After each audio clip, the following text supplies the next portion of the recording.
Hallo und herzlich willkommen auf Epic. Heute bei uns von Nextorch die TH30C.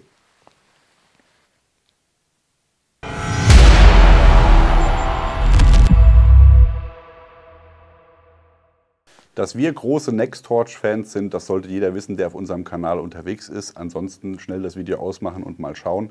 Wir haben die TH30 Gen 2 vorgestellt, die TH30 Operator und die TH30 Max. Und umso mehr freuen wir uns jetzt, dass wir die TH30C hier haben. Da hat Nextorch uns kontaktiert und gesagt, wir sind einer der Ersten, die diese Lampe bekommen und ob wir die gerne mal zum Vorstellen haben wollen. Haben wir gesagt, na klar, schickt her. Sind wir sehr gespannt drauf gewesen und wir wurden auch nicht enttäuscht, denn Nextorch, da ist das Motto, Stillstand ist der Tod und Innovation wird ganz groß geschrieben und genau das sieht man hier auch in der Lampe. Man hat nämlich nicht einfach nur, wie das so viele andere Hersteller machen, ein bisschen die Leistung gepimpt, sondern hat ja auch noch einige andere Verbesserungen untergebracht, die wir euch einmal im Detail heute vorstellen werden. Aber zuerst einmal über die Specs, damit auch alle, die die TH30 generell als Lampe nicht kennen, wissen, um was es hier geht. TH30 ist eine Einsatzlampe, TH30C natürlich dann entsprechend auch, ist relativ kompakt, wiegt 95 Gramm ohne Akku, mit Akku sind es 150 Gramm. Sie kommt hier mit einem abnehmbaren Clip, der hier arretiert ist. Natürlich passt auch das andere Nextorch Zubehör, auf das wir gleich noch eingehen, wie der FR1 Führungsring, ist aus Flugzeugaluminium gefertigt und verfügt über einen Druckschalter am hinteren Ende. Der Druckschalter, wenn ich den drücke, habe ich sofort die Maximalleistung von 1600 Lumen für 2,5 Stunden mit einer Reichweite von 300 Meter. Ich habe aber noch weitere Leuchtstufen, die ich über ein Drehrad hier anwählen kann. Das heißt, wenn ich hier mit einer Hand das Drehrad drehe, das hat übrigens auch eine sehr schöne Raste, die man auch immer fühlt und hört und spürt. Damit gehe ich dann, wenn ich sie einmal drehe, in die erste Leuchtstufe. Das wäre die niedrigste Leuchtstufe mit 20 Lumen, die für 50 Stunden Licht bringt und 24 Meter Reichweite hat. Ideal, um mal eine Karte oder einen Ausweis zu kontrollieren. Genau richtig. Die nächste Leuchtstufe ist dann die Medium-Leuchtstufe mit 330 Lumen, einer Laufzeit von 4,5 Stunden und einer Reichweite von 130 Metern. Und dann kann ich hier auch nochmal die höchste Stufe anwählen. Die ist natürlich identisch mit dem Enddruckschalter, das heißt, hier habe ich Dauerlicht. Wenn ich jetzt hinten drauf drücke, ihr hört es, da passiert natürlich nichts, weil ich schon auf 1600 Lumen bin. Das heißt, auch diese höchste Leuchtstufe kann ich dann anwählen und auch das Stroboskop kann ich über den Drehring hinten anwählen. Das heißt, wenn ich jetzt nochmal weiter drehe, habe ich Dauer-Stroboskoplicht. Zum Stroboskop komme ich natürlich auch schneller, weil schließlich brauche ich das, wenn ich Stress habe. Das heißt, wenn ich die Lampe hinten über den Druckschalter betätige und dann nochmal die Taste ganz durchdrücke, habe ich den Stroboskop-Modus. Der hat sich übrigens auch geändert, denn hier hat man jetzt eine Frequenzänderung eingebaut. Das heißt, man sieht das wahrscheinlich auf der Kamera nicht, aber bei der alten TH30 war es so, dass der Stroboskop-Modus immer in derselben Frequenz dauerhaft geblinkt hat. Und hier habt ihr jetzt einen Stroboskop-Modus, der minimal immer die Frequenz ändert, um einfach dem Auge nicht die Möglichkeit zu geben, dass es sich daran gewöhnt. Der Taster übrigens, der ist auch verändert worden, denn das war einer immer meiner Kritikpunkte. Habe ich immer Nextorch gesagt, hier passt mal auf, ich liebe diese Lampe, ich trage die täglich im EDC in meiner Hose, aber ich habe schon 2 Gummiknöpfe hinten verschlissen. Die Lampe hat immer noch einwandfrei funktioniert, war also tatsächlich nur Kosmetik, Gummikappe war ab, hinten hat das Metall rausgeguckt.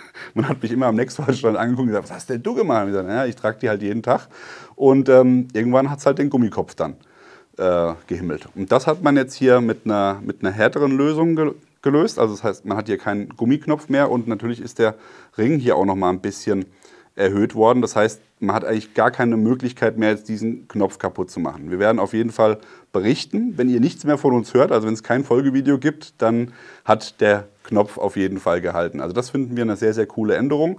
Und dazu kommt, dass der Knopf diesmal auch noch rastet. Also bei der alten Lampe war es so, man hat so einen schwammigen Übergang gehabt zwischen dem High-Modus und zwischen dem Stroboskop-Modus.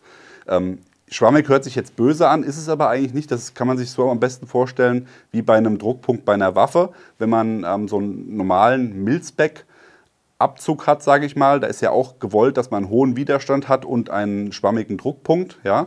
Der Schuss überrascht im Endeffekt und hier das kann man jetzt am besten vergleichen mit einem Two-Stage-Abzug. Ja, man hat wirklich hier, wenn man dann drückt, merkt man sauber den Widerstand, also die erste Stage vom Abzug. Und wenn ich dann ganz durchdrücke, habe ich den Stroboskop-Modus. Also dass man versehentlich auf den Stroboskop-Modus kommt, ist jetzt eigentlich unmöglich, weil dieser Druckpunkt so klar definiert ist. Das ist eine sehr, sehr coole Sache.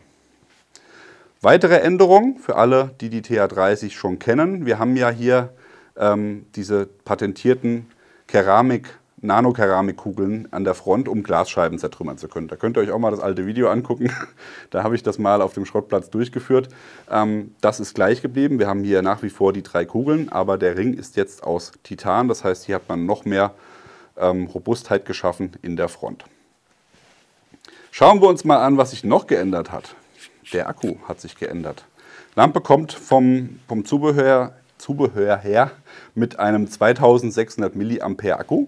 Das war auch vorher schon so, aber vorher hatten wir Micro-USB und jetzt haben wir USB-C. Sehr, sehr coole Änderung. Immer mehr Geräte gehen mit USB-C. Man muss nicht 50 Millionen Kabel mit sich rumschleppen. Das heißt, hier habe ich jetzt einen USB-C-Anschluss. Und der Akku besitzt hier sogar eine integrierte Ladefunktion. Das heißt, ich kann den Akku rausnehmen und kann den hier direkt anschließen, ohne dass ich da irgendwie ein zusätzliches Ladegerät brauche. Als wäre das nicht alles genug, habe ich hier auch nochmal eine eingebaute LED im Akku. Das heißt, hier sehe ich auch immer, wenn die Batterie lädt, dann leuchtet hier ein rotes Licht. Also das ist auch nochmal mitgedacht worden, einfach um das noch ein bisschen zu vereinfachen.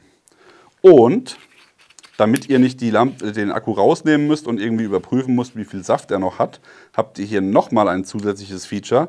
Und zwar hinten am Lampenkopf eine blaue LED, die euch über den Batterieladezustand grob informiert.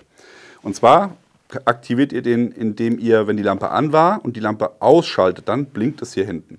Und das Blinken ist in 4 Stufen unterteilt. Das heißt, ihr habt 4 Blinker, 3 Blinker, 2 Blinker, 1 Blinker. Gleichstehend mit 100%, 75%, 50%, 25%. Das heißt, wenn ich jetzt hier mal schaue, 1, 2, 3, dann weiß ich, diese Lampe ist jetzt gerade bei 75% Akkuleistung grob. IPX8 natürlich, wasserdicht, 2 Meter, falldicht, das kommt auch noch dazu, soll ja auch eine robuste Lampe sein.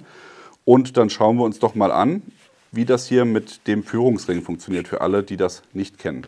Dazu schraubt man einmal hinten den Lampenkopf, das Detail von der Lampe ab. Dann habe ich hier den FR1 Führungsring, der wird hier einfach aufgesetzt, das heißt, ich muss den Clip nicht entnehmen, kann dann hier den Ring aufsetzen und dann wird einfach wieder der Detail Cap hinten aufgeschraubt und damit habe ich den Führungsring schon montiert, relativ einfach.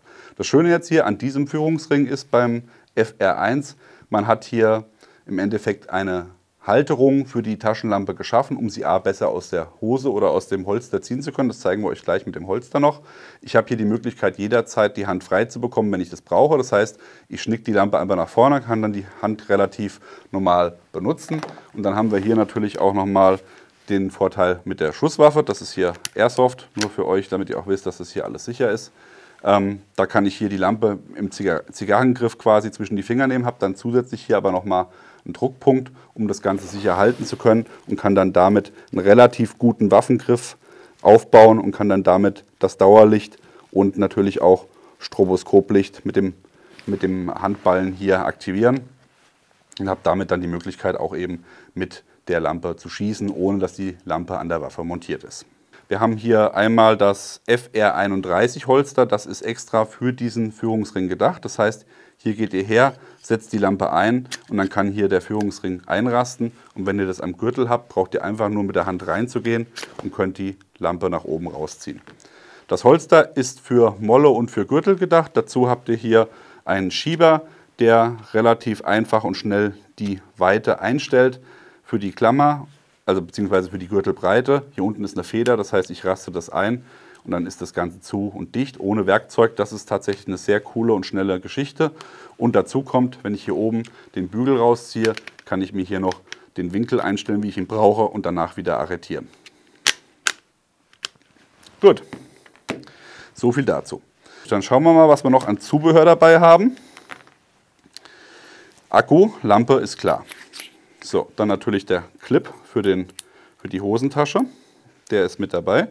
Den kann man eigentlich auch nicht falsch verbauen, weil hier eine kleine Arretierung ist, die das ganze Ding sichert. Dann habt ihr mit dabei eine Hülse, um das Ganze auch mit normalen CR123 Batterien betreiben zu können. Die werden dann einfach hier eingesetzt und dann wird das ganze System hier in die Lampe eingesetzt. CR123 sind natürlich nicht dabei, aber nur, dass ihr es mal gesehen habt.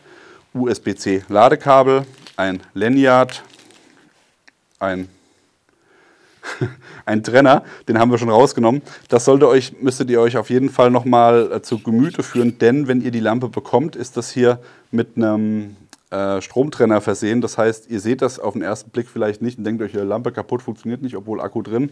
Müsst ihr dieses Teil rausziehen und dann funktioniert das auch. Das ist einfach nur, dass der Akku sich nicht schon vorher entlädt. Ja, Lanyard und natürlich Anleitung und ein paar Ersatz-Ohrringe, damit ihr auch gut gerüstet seid, wenn mal ein Ohrring kaputt geht.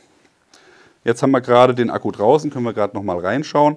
Das ist auch ein Feature, was mir persönlich ganz, ganz wichtig ist bei taktischen Lampen und was bei anderen Herstellern leider immer noch nicht verstanden worden ist. Die Federung, die hinten in der Batterie bzw. im Batteriefach untergebracht ist, gibt es bei vielen taktischen Lampen nur einseitig. Bedeutet, wenn der Akku drin sitzt und hinten nur die Feder ist, schraube ich das zu, lasse die Lampe fallen, dann donnert es mir den Akku durch die Platine im schlimmsten Fall und damit ist natürlich dann die Lampe hinüber. Das ist bei NextTorch nicht so. Hier haben wir Federn auf beiden Seiten und dementsprechend ist das auch gut geschützt. Ja, Verarbeitung muss man nichts mehr zu sagen. Wer eine NextTorch-Lampe mal in der Hand gehabt hat, der weiß, das ist Qualität auf jeden Fall. Finden wir sehr, sehr cool. Und genau so haben wir es uns vorgestellt. Ich wüsste nicht, was man jetzt, außer vielleicht noch mal mehr Leistung, wobei ich mit 1600 Lumen eigentlich schon sehr zufrieden bin. Aber das wäre das Einzige, wo mir jetzt noch einfallen würde, was man hier noch mal besser machen kann. Alle Kritikpunkte, die ich hatte mit dem Endschalter, sind ausgemerzt. Robuster ist sie geworden. Sehr, sehr cool.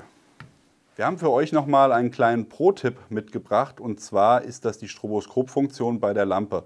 Ihr wisst es, ihr habt es vielleicht schon mal auf Bildern gesehen, dass verschiedene Polizisten oder Operator, wenn die mit Lampen arbeiten, dass die zum Teil auch von hier oben irgendwo leuchten oder eben auch von unten. Ja, das also häufig, dass die Lampe irgendwie weg vom Körper gebracht wird. Das hat natürlich zum einen den Grund, dass man, wenn irgendwo eine Lichtquelle ist, drauf schießt. Ja, wenn ich die Lampe hier betätige, habe ich natürlich immer das Problem, dass dann auf die Lichtquelle geschossen wird und ich bin hinter dieser Lichtquelle. Das ist natürlich eine doofe Sache. Aber es hat auch noch einen anderen Hintergrund und zwar ist das die Blendwirkung mit Schatten.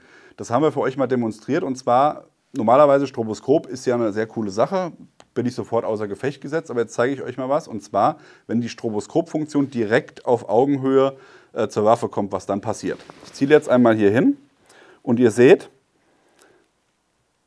der Schatten des Stroboskops wird genau durch die Waffe auf meine Augen gerichtet. Also ich kann jetzt im Endeffekt für mich das Stroboskop ausschalten, indem ich einfach nur also die Waffe vor das Licht bringe und mir selber damit Schatten vor die Augen bringe. Das heißt, ihr seht, wenn die Lampe hier in Augenhöhe mittig auf die Waffe gerichtet wird, hat das überhaupt keine Auswirkung. Also denkt auch immer daran, wenn ihr mit dem Stroboskop arbeitet, guckt, dass ihr irgendwie von unten kommt oder von oben kommt oder sonst irgendwie arbeitet, damit einfach da die maximale Sicherheit gewährleistet ist. Unser Fazit zur TH30C. Hier! Der Stroboskop-Modus ist natürlich schon ein bisschen hart, vor allem wenn man hier mit der Lampe dann hin und her geleuchtet bekommt. Naja.